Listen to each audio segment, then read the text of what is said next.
I feel very good about this program because it's beginning to change my life a little bit. Right. My life is being turned around because I'm doing better in school. I just set goals and everything, and I'm reaching those goals because, you know, if you set goals and you try to reach those goals, you might get the desired result. Hashtag for today is BYQ Black Girl Magic. What we did last week was, after our vision boards, we all pulled names of different women throughout history or current time who represent Black Girl Magic. And we left it up to you all to just let us know why you feel like they represent Black Girl Magic, or express it in kind of a creative way. So whatever you want to do, we just want to hear from you all. I did a poem on Maya Angelou. It's called I Love the Look of Words. Popcorn leaks popping from the floor of a hot black skillet and into my mouth. Black words leap snapping from the white page, rushing into my eyes, sliding into my brain, which gobbles them the way my tongue and teeth chomp the buttered popcorn. When I have stopped reading, ideas from the words stay stuck in my mind like the sweet smell of butter perfuming my fingers long after the popcorn is finished. I love the book and the look of words, the weight of ideas that popped into my mind. I love the tracks of new thinking in my mind. Wow. Wow.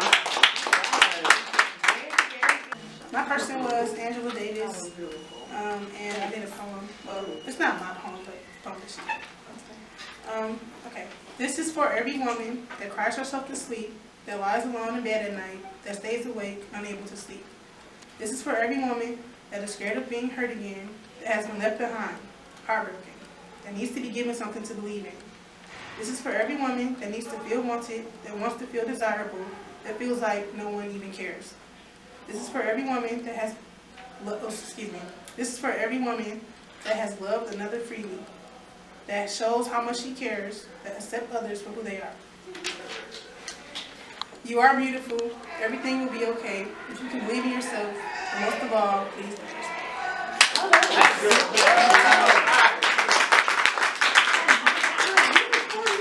I think I'm trying to pronounce her name. I think it's Queen's Hatshepsut. Hatshepsut. I can't say it either. Okay. It says she was the second historically confirmed female pharaoh. She was also acknowledged as king, not queen, of Egypt by year 7 of her reign. She is one of my favorite ones also. That's something for sure. Because she was a woman and she got to reign as pharaoh. I believe her little brother was like successor to the throne, but he was young, like 7 years old, and she was an adult. So she said, okay, well, I'll go ahead and I'll take it on, and this will be my position. But they weren't used to having women in those power positions like that. So she just wore the outfit and the headdress of a man. And some people knew, but because she did such a good job, no one really paid attention that she was a female. And it's glad that we have her down in history as one of the first queens that got to rule as a king. Zuleika Patel. And she was basically told that her hair was not natural, it was just exotic, and that she couldn't wear it in that way. And she said that she was in the front lines of a protest she had, and it was yelling, and they were yelling, "Take us all, because they're gonna arrest us anyway." And after protesting, the clause that they ended up having about hair was suspended. And did you see how young she was at the time? 18. Yeah. Yeah. And this was like a couple years ago. Yeah. So she was 13 and led a whole movement. So I have on there Davis, and it says she was a 13-year-old baseball player, but aside from that, she was significant because she was the only African-American female on the all-boys team. So she made it not possible, but inspired other black women to do sports. Ellen Johnson Sirleaf was born October 29th, 38, who served as the 24th president of Liberia? Yes, from 2006 to 2018. Sirleaf was the first elected female head of state in Africa. She was in office January 16, 2006 to January 22nd, 2018. She also wrote down her spouse, whose name was James Sirleaf. And yeah, that's it. Very good. Good job. Thank you. Thank So you. recent. I had Nina Simone. What I already knew about her was she was an African American singer, but I didn't know that she was a activist. She was a political activist. Nina Simone was very vocal in the civil rights movement as well, and she also used her music to build bridges when it came to black and white, and really expressing what black people went through at that time when not a lot of artists were doing that. So that was a really great name. As the Queen's Council of New Era Detroit, we had Assata Shakur. That's the name that we pulled. Are you ladies familiar with Assata Shakur? No. Okay, so really brief. She is a political refugee at this point. She was convicted for the murder of a police officer. She was also a member of the Black Panther Party, so she was basically targeted. So on top of all of that, they sentenced her to life, and she escaped. Plus 30 years. Yeah, however that works. She escaped. She's gone. She's in Cuba. Cuba will not send her back to the United States, which is very much so in her favor. So A, we have activist. S, we have survivor. S, we have soldier. A, we have associated with the Black Panther Party. T, we have tough. And A, we have awe-inspiring. And for Shakur, we have S, supported in Cuba, H, heroic, A, amazing, K, a kindred spirit, U, underrated, and R, a rare, real revolutionary. So she got triple R. And she resonated with us particularly because we are also revolutionaries. That is what one of the things Miss Randy was explaining to y'all about New Era Detroit. All y'all got phones, y'all can feel free to look us up on YouTube. And she's just so powerful. And to be supported in a whole nother country, for them knowing you're innocent of something is just dope. This resonated with us for quite a few reasons. Yeah, and I'm not sure, you all may not remember, but when the Tupac movie came out not too long ago, she's actually related to Tupac. I can't remember exactly his godmother. So when the Tupac movie came back out, Trump actually put out a call to Cuba for them to send her back over here to the U.S. so that they can put her back in prison. So they're not doing that, at least right now that we know of, and hopefully no time soon. But they really, if she was like the first woman to make it to the FBI, bless you, to make it to the FBI's most wanted list. Whenever you get some time, look into her because her story is very inspiring. I mean, a lot of people, although America, even here, well, everywhere in the world, especially as people of color, we have a lot of work to do. But to just look back and see the work that has been put in by all of the women that you all talked about today, that should inspire you even more to push forward and do different things out in the community as well, because you know it's people out here fighting for you all's lives every day, and this is real life. So we're hoping that you all take that away from this, along with the women that you've already looked into. What was your name, CHYNAE, sweetheart? CHYNAE, I know that she had made a poster with her colorful artwork that she just wanted to share with us. So if you'd like to stand up and share everybody and talk about your artwork. I've been waiting to show you guys this all Oh, day. thank you. I'm so happy. You guys, once I open this, you won't believe your eyes. Okay. You literally won't believe your eyes. Maybe you will, maybe you won't. Okay. Hey. And believe that I drew this. Okay. And every time I look at this, I think about my emotions and my feelings. Because red stands for anger. Orange stands for slightly angered. Yellow stands for happiness. Green stands for go green, super excitement. Blue stands for blue, sad. And purple stands for frustrated. And whatever. And when I was in crew earlier, this boy told me that that's a big fish. It doesn't matter if this fish is big or small. You know, for two reasons. One, because this is my poster.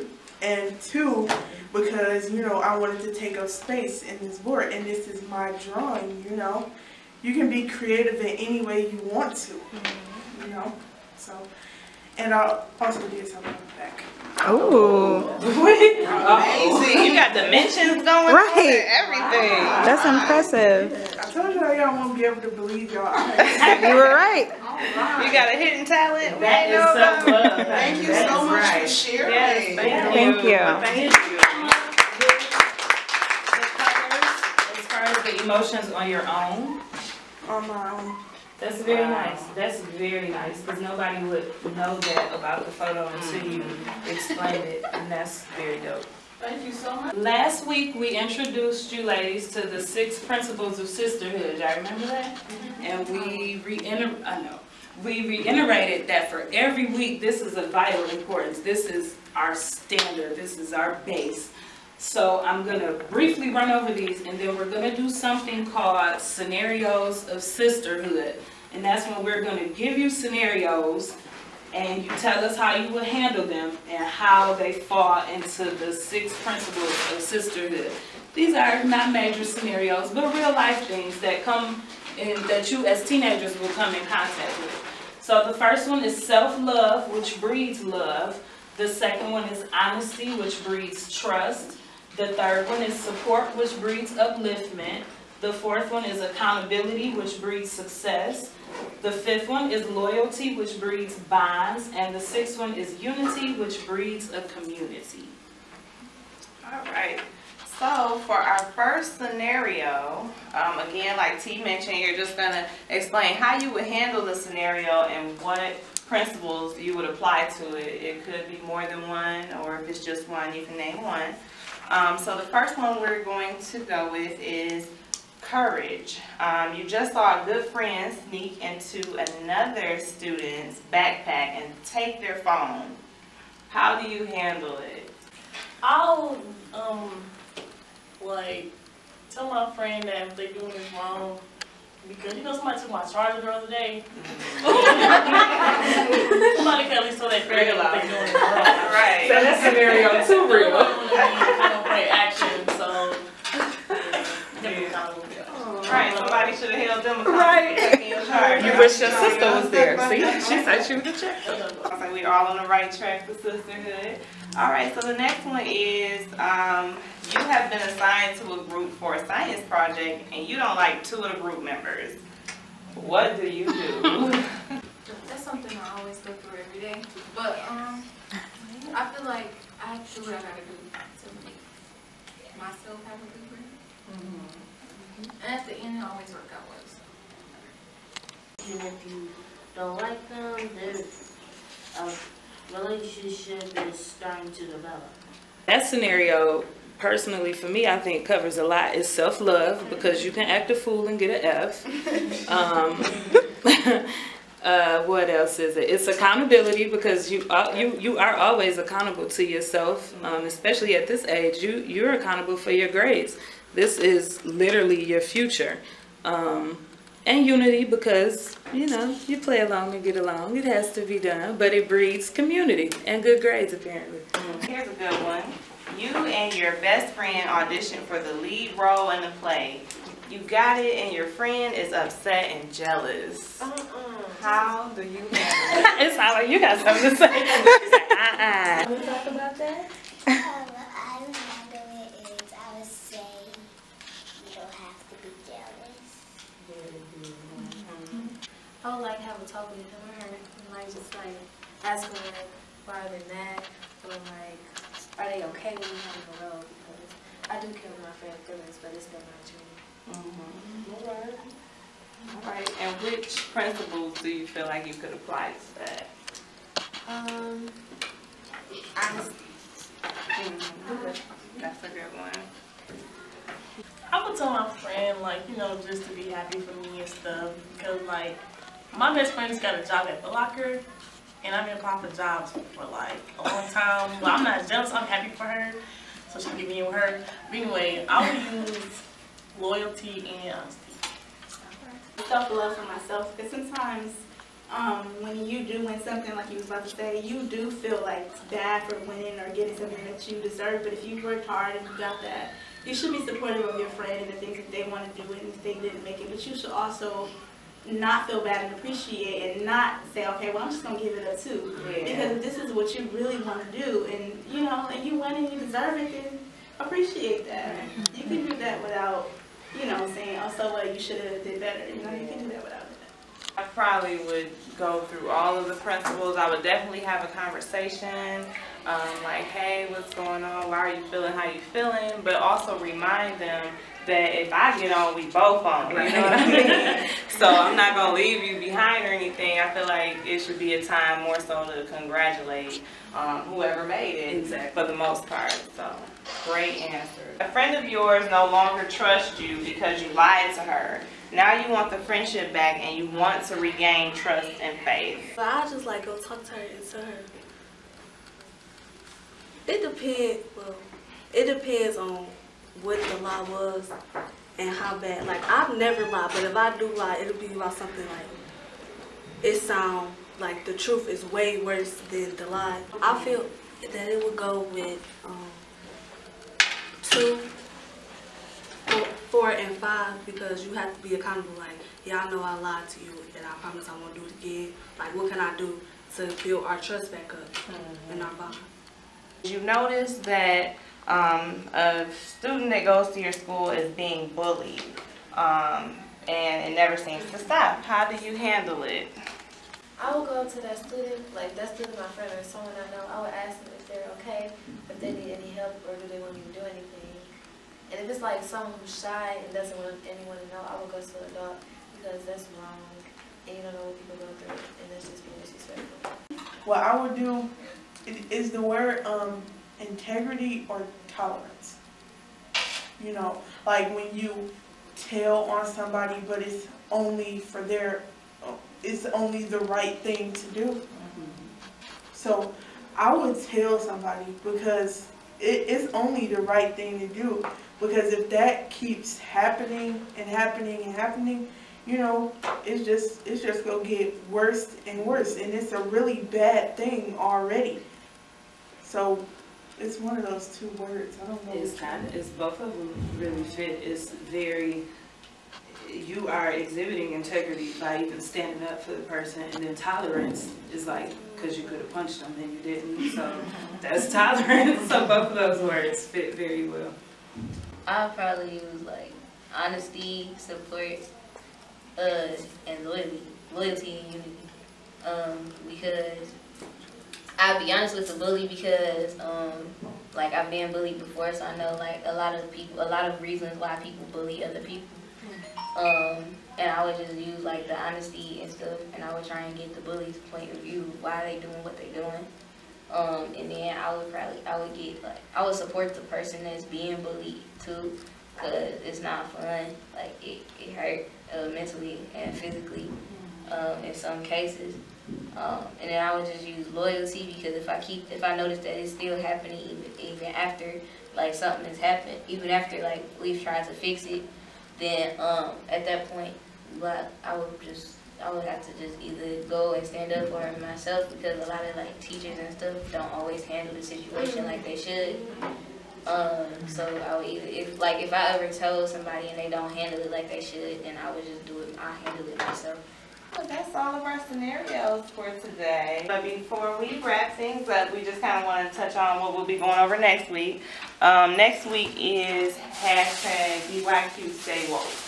So we're going to be talking, we're going to be digging a little bit deeper next week. Every week we're going to dig deeper with you all. But next week is all about the importance of representation, staying aware, staying woke to what your mind is taking in. I really like the program. I feel like it's going to be a good, beneficial thing. And I'm looking forward to the next week's the hashtag Stay Woke. I feel like that's gonna be real interesting. Awesome. I'll make them next year.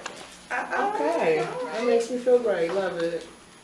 For us or just to be with your sister? For y'all. Okay, thank you. Thank you. I love this program so much that I want to sign up next year. And I think, like, right now I'm in building on Queens. I think of all of us family.